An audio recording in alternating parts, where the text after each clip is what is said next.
Hey guys, how you doing? Welcome to lesson 1 of the Perfect Mix DJ School Beginner DJ program. I hope you are well and thank you for joining me in your DJ education. I am DJ Kiz Walsh and I'm absolutely delighted to have you on board. Lesson 1 is going to be all about what is DJing. In order to progress throughout the DJ educational system, it's so important to have an underlying knowledge about exactly why and what DJing is. So first of all, DJ stands for disc jockey. The idea of that, of course, that DJs play with discs, typically vinyls, and of course a jockey is somebody that rides horses. So the idea is that we're jockeying between two discs, jockeying between two tracks. That's where the fun name comes from. A DJ is somebody that plays pre-recorded music. Typically a DJ is playing to a live audience, or they can be playing more recently to an online audience. Especially in these modern days, a lot of DJs have actually built up a massive online following where they are playing to more people online than they actually play to in real life. That is actually a benefit to people online because it actually means that you don't need a lot of money, you don't need a very deep understanding, a deep education of DJing until you can actually start being successful and get people listening to your mixes and your sets. DJs use specialized pieces of equipment that allow them to transition from one track to another. The whole idea behind DJing is that we take one track and we mix it into another.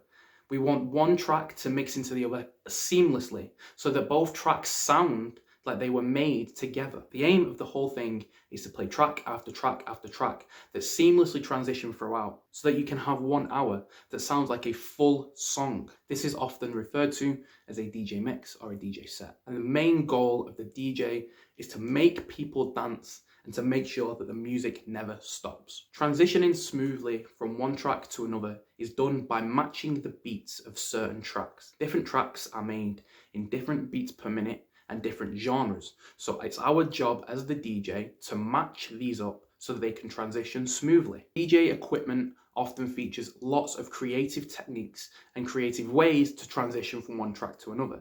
Depending on how expensive or inexpensive your DJ equipment is, will depend on how many creative techniques you have available at your fingertips. But fear not, cheaper DJ equipment is still very good to use.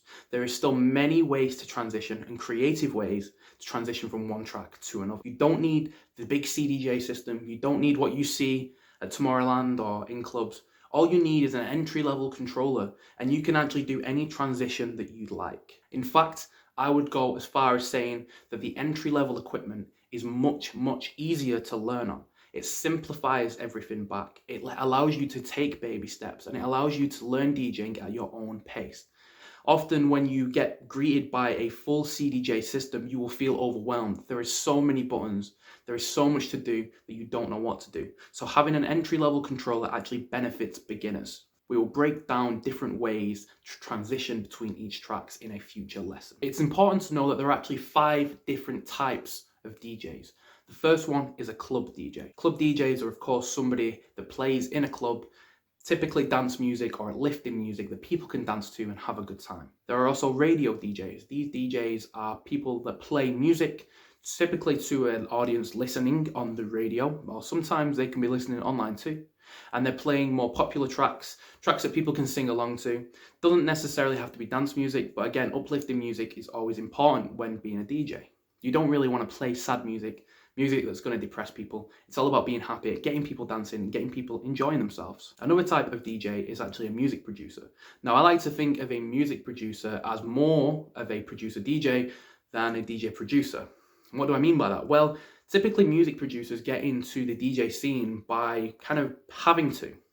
DJing is a way of performing electronic music live. So a lot of the big DJs that you like, let's say Martin Garrix, Swedish House Mafia, these guys are actually producers that perform their music live by DJing. So these guys are classed as producer DJs. The fourth type of DJ is a mobile DJ. These DJs are typically people who carry all their own equipment. So in their house or in storage somewhere, they will have their own full kit. They'll have speakers, they'll have a DJ stand, they may have lights, they'll have their own turntables or a DJ controller, they'll have their own laptop. And the idea is that a wedding, a birthday party, an event will book them and they take all their own equipment to the wedding event, wherever they've been booked. They will set it up and they will perform then live on their own equipment and then they'll take their equipment home with them. Fifth and final type of DJ is a turntablist. These are known as like freestyle DJs. These are competitive DJs. These are DJs that compete in events to be the most creative DJ that they can be. Typically, it means playing on turntables, and it's all about the crazy transitions that you can do between tracks. Now, it's actually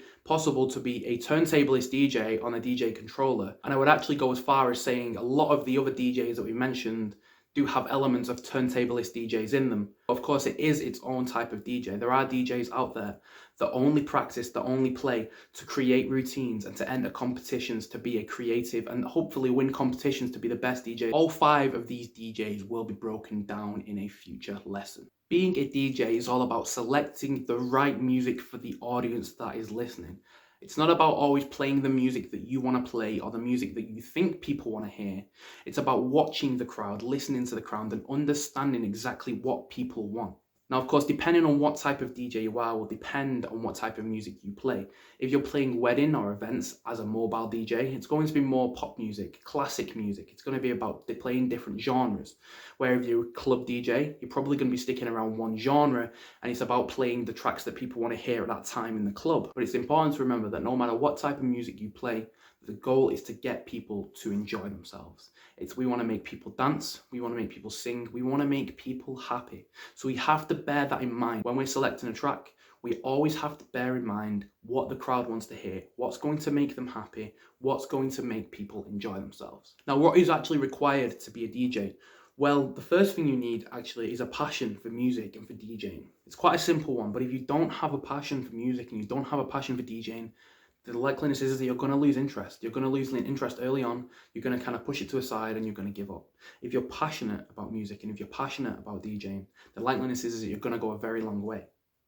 And that's just simply because we enjoy it. It doesn't matter if we're not getting paid for a couple of months while we learn. It doesn't matter if we have to do our first DJ gig unpaid, because we love it. We love every single minute of it. And that is the drive and the passion that you need to be able to get where you want to be in a profession. Now, to complete this DJ course, you will need some DJ equipment. The likeliness is that you're going to need a DJ controller, whether it be an entry-level controller, whether it be an all-in-one DJ system, or a full DJ setup. Whatever you have is perfect. In fact, I would go as far as saying if you have a smaller DJ system, it's going to be better for this DJ course. And that is all you need. You need some DJ equipment, and that is it. I will teach you everything else. I'm going to teach you about musical structure. I'm going to teach you about musical genres. I'm going to teach you the basics and advanced knowledge about beat matching and about everything to do with DJing. So there you have it, guys. That's actually the conclusion of lesson 1. Of course, this lesson is just an introduction of DJing. It's just explaining things, probably stuff that you already knew, but of course it is so important to go over those things, because if you didn't know something that I just told you, then it's important to know that in order to follow on with your education and to grow as a DJ and as a professional. Again, at any point in this DJ course, if you feel like you haven't understood something, then make sure you watch it back. It's very important that before you progress on to the next lesson, that you fully understood everything in the lesson before it, because the course is designed in a way that you can progress slowly, and every lesson is a progression of the last one.